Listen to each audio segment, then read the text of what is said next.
Bismillahirrahmanirrahim.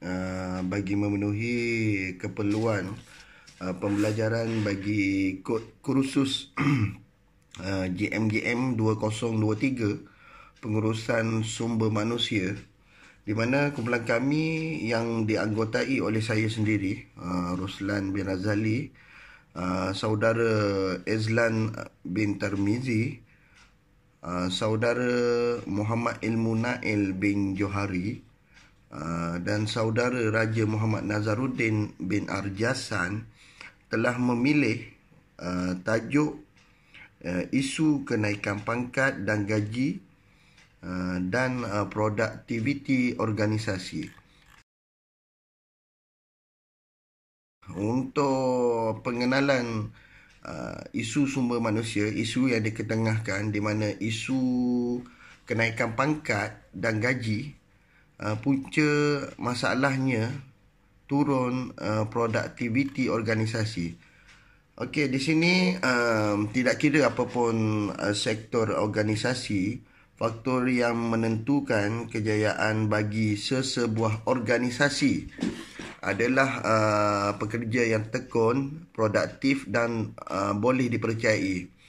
Pekerja sebagai modal insan, yang mana suatu syarikat merupakan faktor di mana menentukan sama ada organisasi meraih keuntungan yang tinggi ataupun sebaliknya, apapun jenis produk atau perkhidmatan yang dihasilkan.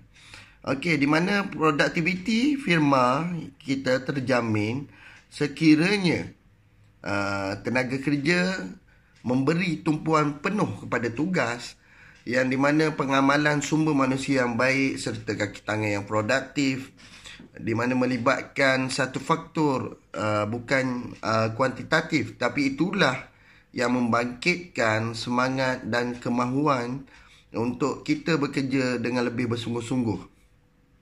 Pekerja yang membangkitkan semangat dan kemahuan untuk bekerja bersungguh-sungguh tidak mempunyai semangat ini dan tidak akan merasa sayang dan komited kepada pekerjaan dan organisasi.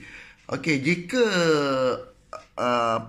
organisasi ini tidak berusaha untuk membangunkan semangat dan ketekunan dan komitmen ini, di mana tahap produktiviti organisasi maupun prestasi akan turut terjejas. Apakah yang menyebabkan sesetengah organisasi itu berjaya membina semangat dan tumpuan kerja yang tinggi, sedangkan ada sesetengah organisasi yang lain gagal berbuat demikian? Okey, kita pergi menurut portal rasmi Jabatan Keselamatan dan Kesihatan Pekerjaan Kementerian Sumber Manusia menyatakan kejayaan suatu organisasi terletak di mana sejauh mana amalan pengurusan sumber manusia yang baik yang menjaga keperluan pekerja, di antaranya seperti pendapatan yang sesuai dengan kelayakan dan kemahiran mereka, dan juga perlindungan dan keselamatan kerjaya. Bermakna selain itu, pekerja yang juga mahukan peluang untuk maju dalam kerjaya di atas jasa-jasa serta sumbangan mereka juga turut diiktiraf. Pekerja kita ni merupakan aset yang penting bagi negara dalam pertumbuhan ekonomi negara dan sudah tentu menjadi keutamaan dalam sesebuah organisasi. Pencapaian suatu organisasi turut didorong oleh produktiviti. Menurut Bandara dan Weligodopola tahun 2013, ada menyatakan bahawa produktiviti pekerja boleh ditakrifkan sebagai jumlah barangan dan perkhidmatan yang dihasilkan oleh seseorang pekerja dalam tempoh masa yang diberi tanpa menjejaskan kualiti perkhidmatan. Kenyataan yang lain juga ada menyebut peningkatan kepuasan dalam bekerja akan meningkatkan produktiviti pekerja tersebut, iaitu Magun pada tahun 1985 turut disokong oleh kenyataan Barron dan Galloway 2014, iaitu wujud hubungan yang signifikan di antara kepuasan pekerja dengan produktiviti. Kenaikan pangkat dan gaji merupakan satu isu yang selari di mana berkait rapat antara satu sama lain dengan amalan pengurusan sumber manusia dalam suatu organisasi.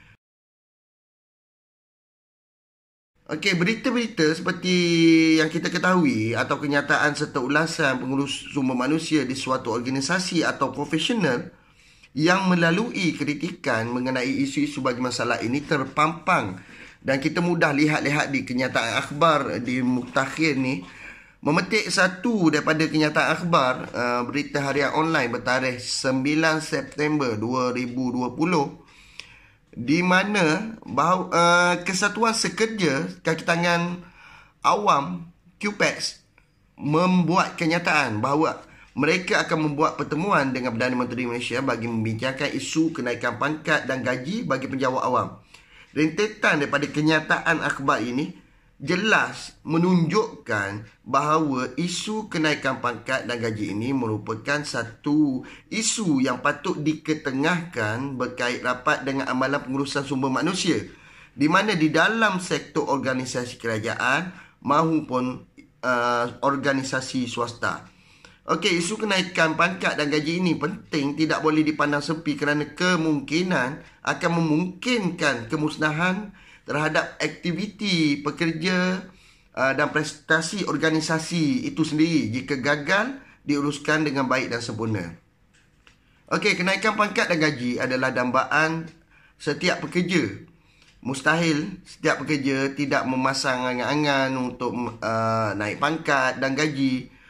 Walau bagaimanapun, kenaikan pangkat dan gaji ini dilihat selagi akan kepentingannya yang akan menjadi seorang itu merasakan dirinya turut dihargai. Okey, kita pergi kenyataan Washington dan Grugulis pada tahun 2000 dan Monsaf dan Narajo 2012, di mana menyatakan dasar dan amalan sumber manusia perlu ditransformasi, di mana seiring dengan perubahan perkhidmatan persekitaran pengurusan sumber manusia yang terkini. Aminuddin pada tahun 2009 juga ada menyatakan sistem kenaikan pangkat merupakan salah satu aktiviti pengurusan sumber manusia yang paling penting dalam sesebuah organisasi. Dan menurut Akufofio Ikifa Imidi Okoyoyo 2006 dan Spectre pada tahun 1997, masing-masing menyatakan sistem kenaikan pangkat dan saraan gaji ini mempunyai hubungan yang berkait rapat dengan kepuasan kerja. Faktor penyebab keruntuhan produktiviti organisasi. Faktor kepuasan pekerja seperti isu kenaikan pangkat dan gaji ini memungkinkan peningkatan terhadap produktiviti disumbangkan oleh pekerja dalam sektor organisasi masing-masing. Isu kenaikan pangkat dan gaji dilihat dipandang dingin, malah tidak dipraktikkan dengan betul dalam pengurusan sumber manusia sesetengah organisasi. Sistem kenaikan pangkat merupakan pergerakan kedudukan kaki tangan dalam hierarki organisasi. Kebiasaannya, pergerakan ini membawa kepada peningkatan dalam tanggungjawab, status dan pakej saraan gaji yang lebih baik. Fenomena ini berlaku disebabkan oleh dasar dan amalan pengurusan sumber manusia yang diamalkan di dalam organisasi semasa itu tidak baik kerana timbulnya isu-isu dalaman yang tertentu seperti: pertama, kenaikan pangkat dipengaruhi sesetengah kekangan dalam organisasi. Dinaikkan pangkat disebabkan dalam organisasi itu sendiri yang boleh dilihat berpuak-puak yang bergerak dalam kumpulan-kumpulan tertentu yang mempunyai tujuan tersirat. Sebagai contoh, Ahmad mempunyai kecenderungan terhadap sesuatu budaya kumpulan Zaki. Jika Zaki itu pengurus kepada sumber manusia, maka sudah tentulah Zaki mempunyai kecenderungan terhadap Ahmad untuk dinaikkan pangkat. Pekerja memerlukan polisi dan prosedur sistem kenaikan pangkat yang adil, saksama, telus dan tidak ada unsur bias. Budaya birokrasi ini terus menerus memonopoli amalan negatif dalam pengurusan sumber manusia. Masalah ini dilihat sangat serius dalam berbagai sektor organisasi. Jika ini tidak dibendung, maka produktiviti organisasi itu sendiri akan mengalami kemerosotan akibat daripada kegagalan pengurusan sumber manusia yang betul terhadap pemilihan kenaikan pangkat dalam sesebuah organisasi. Yang kedua, kenaikan pangkat disebabkan wujudnya penilaian berat sebelah. Pekerja dinilai oleh penyelia secara pilih kasih juga merupakan isu kenapa kenaikan pangkat tidak dapat dijalankan. Tidak dinafikan, kita selalu dengar isu peribadi merupakan asas pokok kepada kenapa individu atau kaki tangan yang dinilai itu tidak dapat dinaikkan pangkat. Kerana penilaian oleh penyelia itu tidak dinilai dengan adil dan saksama. Menurut Witt dan Neil 1992, sistem kenaikan pangkat itu perlu dilaksanakan dengan adil, akan menyebabkan kaki tangan meninggalkan organisasi dan meletak jawatan. Kaliber dan Mastakasa 2001. Keadilan sistem kenaikan pangkat merupakan subkonstrak pertama di bawah pemboleh ubah bebas sistem kenaikan pangkat. Yang ketiga, penyalahgunaan kuasa oleh pegawai penyelia dan pegawai atasan. Mereka yang berstatus ketua di tempat kerja mungkin merasakan diri mereka memegang, mempunyai atau diberi kuasa dari pelbagai sumber. Dengan kedudukan rasmi yang diberi, mereka mungkin berasa telah diberi kuasa tambahan kerana hubungannya dengan peringkat atasan. Tidak ada yang salah dengan mempunyai kuasa, kecuali seseorang itu menyalahgunakannya. Dalam kebanyakan kes, pihak atasan atau pentadbiran yang menyalahgunakan kuasa akan cuba mendiskriminasi, menguasai, memperlihatkan ciri-ciri keangkuhan dan sombong, dan tentu saja boleh berlaku tidak adil dalam tindakan atau penilaian terhadap pemilihan kenaikan pangkat. Pihak atasan yang tidak stabil pemikiran ini akan selalu mengkritik, memandang rendah, menghina dan memperkecilkan kebolehan anda, terutama dalam pemilihan kenaikan pangkat. Yang keempat, pembayaran upah ataupun gaji yang tidak munasabah. Memetik kepada akhbar berita harian online bertarikh yang diakses oleh saya, rakyat tertekan dengan kos sara hidup yang tinggi, gaji dibayar rendah. Rata-rata organisasi pekerjaan dalam Malaysia dikatakan sudah berada di landasan yang betul untuk mencapai status negara maju. Namun senario hari ini memperlihatkan majoriti rakyat, terutama kaki tangan swasta, tertekan dengan kos sara hidup tinggi dan gaji serta manfaat yang mereka terima adalah rendah. Justru, adakah gaji minima 1,100 itu masih relevan, khususnya dengan mengambil kira kos sewa atau ansuran rumah bermula dari RM700 sebulan, ditambah pula dengan ansuran kenderaan, jurang sekolah anak dan perbelanjaan bulanan lain. Isu mengenai pembayaran gaji memerlukan ketelitian oleh setiap organisasi dengan mengkaji keadaan gaji di pasaran dan juga melihat perkembangannya dalam organisasi yang lain. Cadangan atau penyelesaian mengenai isu peranan pengurus sumber manusia organisasi. Sebagai pengamal pengurusan sumber manusia yang baik, Perlu diketahui sebab mengapa pemilihan pangkat itu dilakukan. Pemilihan individu sebagai badan penilai itu mestilah berkecuali tidak mempunyai kecondongan terhadap kumpulan-kumpulan tertentu. Kegagalan badan penilai yang dipilih oleh pengurusan akan menyebabkan pemulihan itu tidak telus dan hanya akan merugikan sebuah organisasi itu sendiri. Penyedia atau badan penilaian kenaikan pangkat mestilah telus dan adil. Sebagai badan penilai yang dilantik oleh pengurus sumber manusia yang bertanggungjawab terhadap organisasi, mestilah melakukan tugas yang diamanahkan dengan rasa tanggungjawab. Pastikan individu yang hendak dinilai atau dipilih untuk diberikan kenaikan pangkat mestilah memenuhi kriteria atau prestasi tertentu yang ditentukan oleh sesebuah organisasi itu sendiri. Jauhi sifat pilih kasih dan penilaian berat sebelah yang akan merugikan organisasi itu sendiri. Pemilihan yang dilakukan mestilah memberi impak yang positif terhadap organisasi dan pekerja itu sendiri. Jauhi penilaian sifat pilih kasih atau berat sebelah yang akan merugikan organisasi, seterusnya menyumbang ke arah penurunan produktiviti pekerja.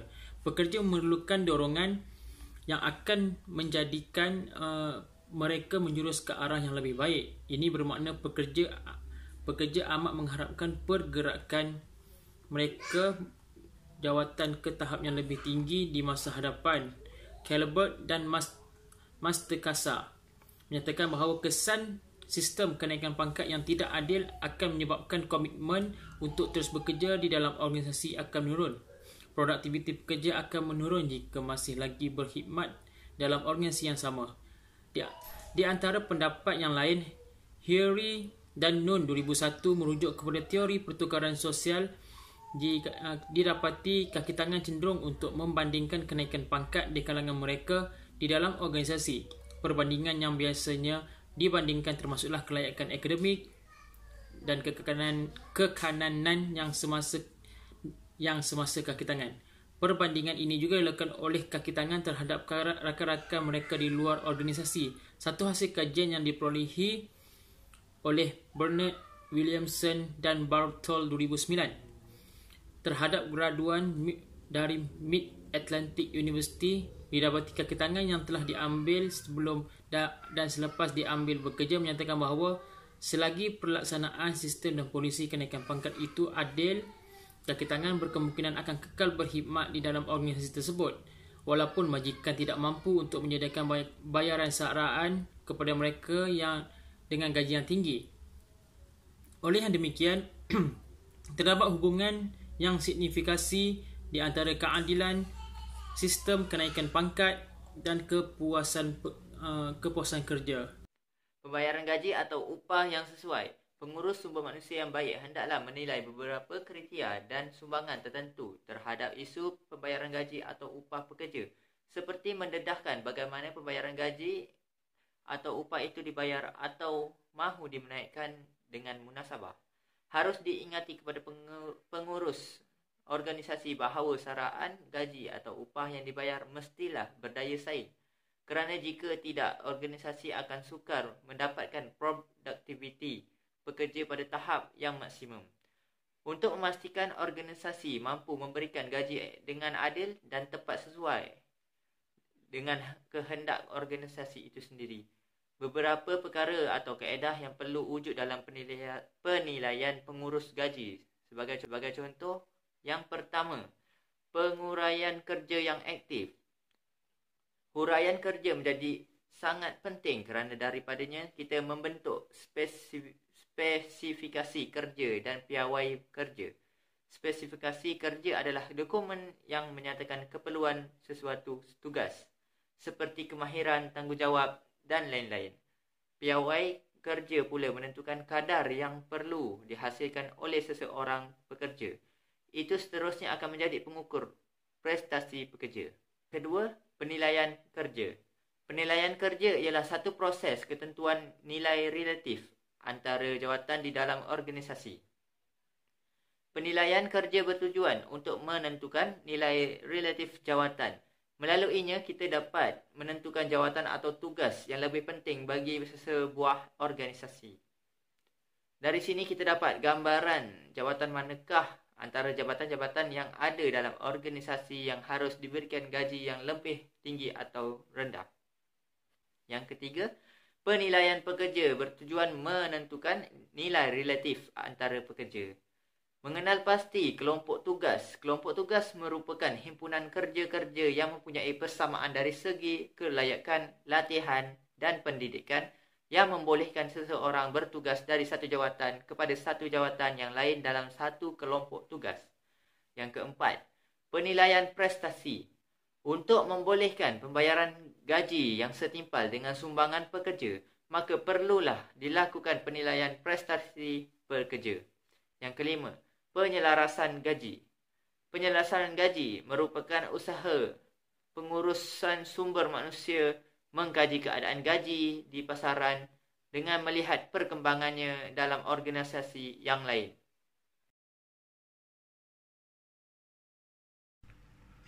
Kesimpulan yang dapat dirumuskan di sini, di mana kepuasan pekerja terutama isu kenaikan pangkat dan gaji di dalam sektor awam maupun dalam sektor swasta ini jelas mempengaruhi produktiviti mereka di dalam organisasi tersebut. Banyak di antara kajian menunjukkan bahawa wujudnya perbezaan tahap kepuasan di antara pekerja swasta maupun sektor kerajaan, sektor awam, di mana terhadap gaji ataupun peluang kenaikan pangkat. Peluang kenaikan pangkat dan penyeliaan yang berkesan dikenal pasti mampu lebih memberi kesan terhadap peningkatan produktiviti pada pekerja-pekerja dalam sektor awam. Manakala peningkatan produktiviti pekerja dalam sektor swasta dapat ditentukan dengan menerusi ganjaran ataupun saraan gaji. Di sini, pekerja yang produktif perlu merasa selesa bekerja di lingkungan persekitaran yang menggalakkan. Pekerja perlu yakin juga bahawa pihak pengurusan perlu prihatin dan sentiasa menjaga kesejahteraan di mana perkembangan kerjaya mereka turut meningkat. Sebarang ketidakpuasan mereka diberi perhatian dengan telus dan patut diselesaikan dengan cara yang wajar. Justeru diharap ulasan ini dapat memberi input yang begitu bermanfaat kepada syarikat ataupun organisasi dalam memantau amalan pengurusan sumber manusia ke arah peningkatan produktiviti yang begitu positif terhadap organisasi masing-masing. Sekian, terima kasih.